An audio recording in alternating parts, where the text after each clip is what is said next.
things on the feed safety side of things, and I think that Steve put it pretty well, is we know that the threat of both endemic and foreign animal disease continues.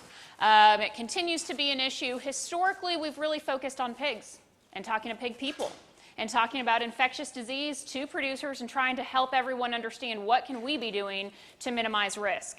Really, over the last 5 to 10 years, though, it's been necessary for us to expand those conversations to include the feed manufacturers, the ingredient suppliers, and bring more people into the fold to help understand swine diseases and disease transmission. With African swine fever virus, though, for one of the first times in my career, we're starting to see how the impact of a swine disease has very, very broad impacts across global protein distribution.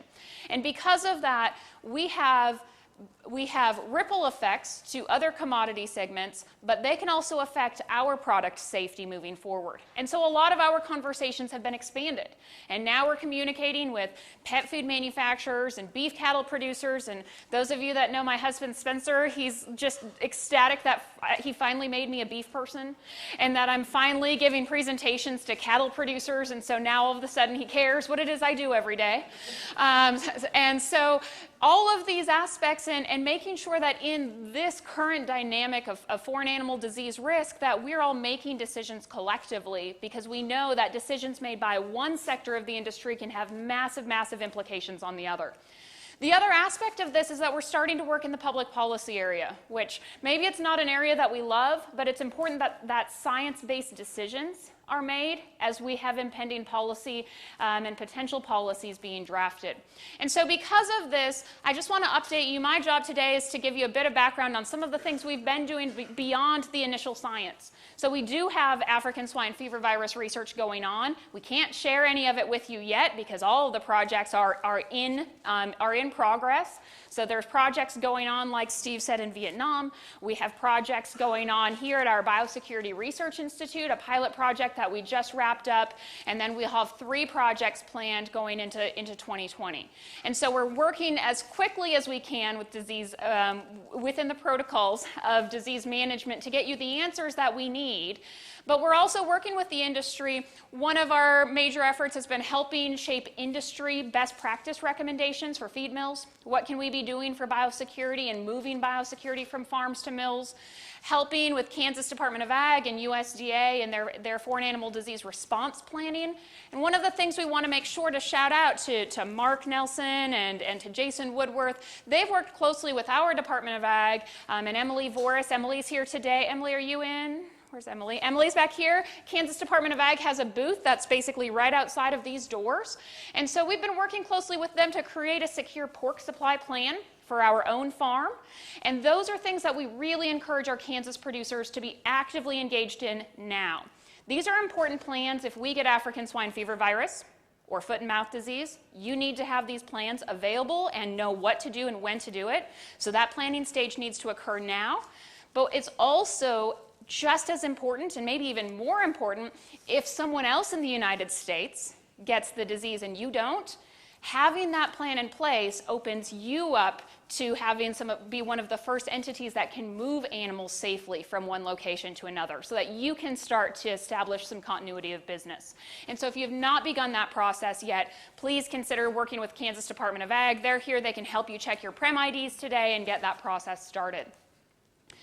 The other aspect that we've been working a lot with has been the Feed Risk Task Force. And this is a task force that was initially brought together by the 4 major trade groups or entities, National Pork Board, AASV, SHIC, and National Pork Producers Council really leading it, having conversations about how can we manage feed risk and minimize feed risk and entry through the feed supply chain with AFIA, National Grain and Feed Association, and our adjacent industries, the milk producers, the poultry producers, the beef producers. But it's also been interesting because our regulatory officials have been at the table. And so we'll hear this afternoon from Dr. Brockhoff as we hear about what the Canadians have done to minimize risk of ASF entry into their country. We've had those same conversations at this level in DC and are actively engaged in those conversations. We're the only institution, we're the only university that's involved in any of these. And collectively, I think we've heard loud and clear from the regulators, this is something that is going to be much, much, much more difficult to implement at the US level of trade scale than what we would see in Canada. And so while it's been introduced in Canada, from our side, I think our producers that were involved in these producer groups really came away with the feeling that a voluntary import restriction is going to be really the best strategy for minimizing risk compared to going through any regulatory routes, or at least getting 80% of our producers on the same page. And if we can demonstrate to the regulators and take them a story of this is exactly what we want and we want you to implement it, at that point they're ready to intervene with some regulatory infrastructure. But at the current time, it's a bit of a dynamic issue. And so we're really working and encouraging producers to start some of those voluntary considerations. What are you doing before we rely on the federal government to make these decisions for us? Some of those questions are, what can we be doing? And then we get really technical questions like, if we have a positive in a feed ingredient in a non-validated assay, what does that mean? What are the policy decisions behind it? And because we're the only university involved, we've been pulled into then a lot of scientific advisory discussions with FDA, USDA, and the Department of Homeland Security. Some of the things like, if African swine fever virus comes in, should we have a porcine-to-porcine feeding ban? If so, let's put that skeleton framework behind the structure right now and be able to roll it out at least on a temporary basis, just like the BSE ban. That might be something that we're facing, but it has a lot of further down ripple effects to the pet food industry, to our other adjacent industries, and having those conversations now. The other aspect, they're probably the FDA is the most interested in any feed additive research we produce.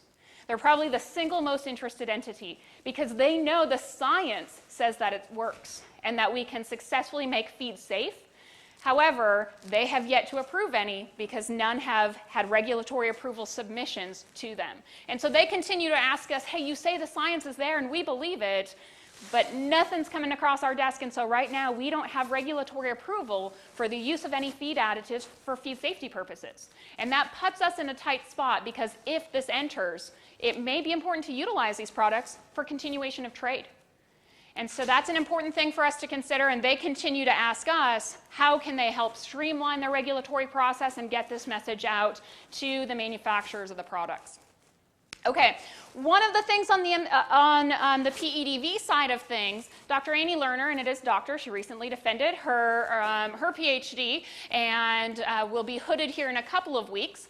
She's been evaluating the role of medium chain fatty acids in PEDV and mitigating that effect. One of our initial questions is, we've always historically applied these before the product gets contaminated, but what if we have a contaminated product first? Can they mitigate instead of just prevent? And so we did that project, or Annie did that project, compared to a positive control, PED data in a CT basis. Higher numbers are always better. That means less detectable PEDV RNA. And so regardless of the order, we can certainly see PEDV reduction, whether we include either the 1% medium chain fatty acid blend that we've been working with or a formaldehyde-based product. But we know these products are expensive, and so we're trying to really figure out what's leading to their efficacy. And so part of what Annie did is, instead of just working on the conventional 1-to-1-to-1 blend of C6, C8, and C10, we wanted to see if there were active components or what was really driving some of the antiviral capacity of those products. And so you can see C8 is really the one that stood out relative to the rest, especially a 0.33% inclusion level of C8, as maybe perhaps being the one that's driving some of the ability to reduce the quantity of detectable PEDV RNA. We also looked at levels and combinations of these blends. And so do we need all three of these together? Is there a synergistic effect? Or what if we had just two of them together? The big story out of this slide is that historically we've been working with this 1% of the 1-to-1-to-1 blend, and the 0.5% showed to be just as effective. And so like all things then, PEDV qPCR just shows us levels. It does not tell us anything about infectivity. And so we have to follow this up with a bioassay, and this is a pig bioassay at Iowa State University. So you can imagine these are expensive, they're time-consuming.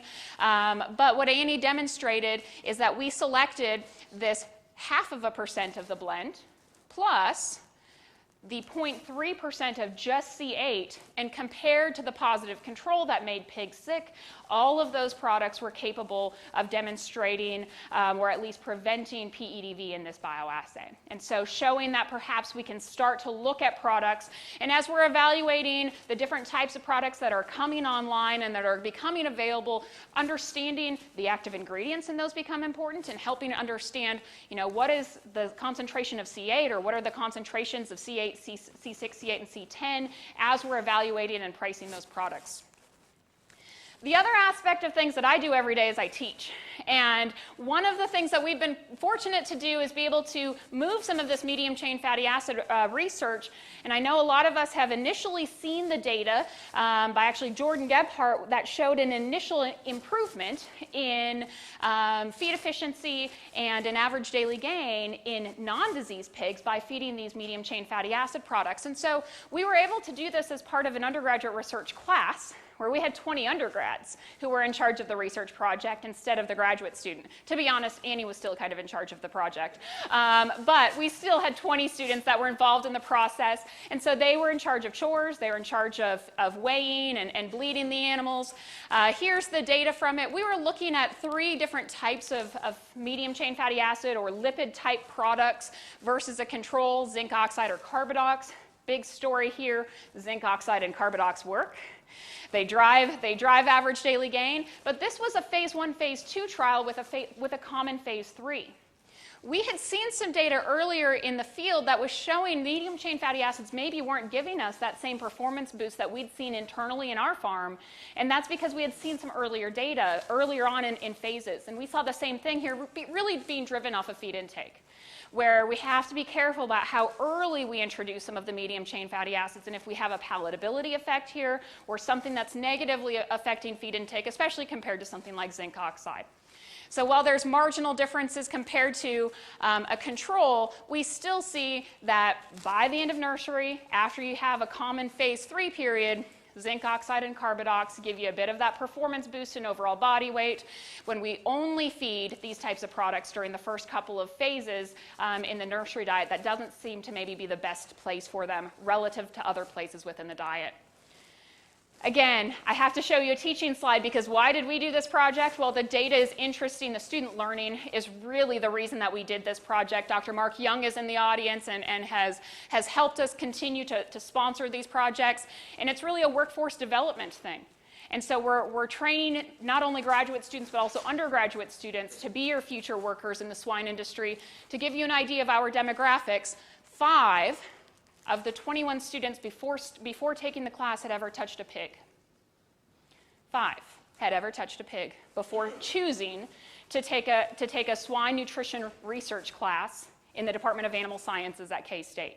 And so that gives you an idea of our student demographics, but we still have about 150 students that we get to use and get into the farm every year. So think about the biosecurity protocols Steve just showed you. Those are in place with 150 undergraduate students on a regular basis going into that farm. And so I think our farm crew deserves quite a bit of credit for being able to implement and teach those students how to do these activities properly. We have a swine club, some students who have been really successful at the undergraduate research level presenting their research, lots of internships and jobs. One of the main things that I'm asked about is how much should we pay these guys when they graduate? And so we do have some initial data for you. This is just a summary from about 8 land-grant institutions, including K-State. Starting salary is about $40,000 at the bachelor's level. If you're going into the swine industry, if you're going into feeder nutrition, it's more about $45,000, $46,000 into sales. So that maybe gives you an idea of what we're doing. But we take pretty seriously our charge as a land-grant institution and not just give you knowledge, but also help develop talent. And I think you've seen that from our group at the graduate student side, and I want you to know that that also is being prepared at the undergraduate level so that you can have bachelor's ready students that understand the swine industry.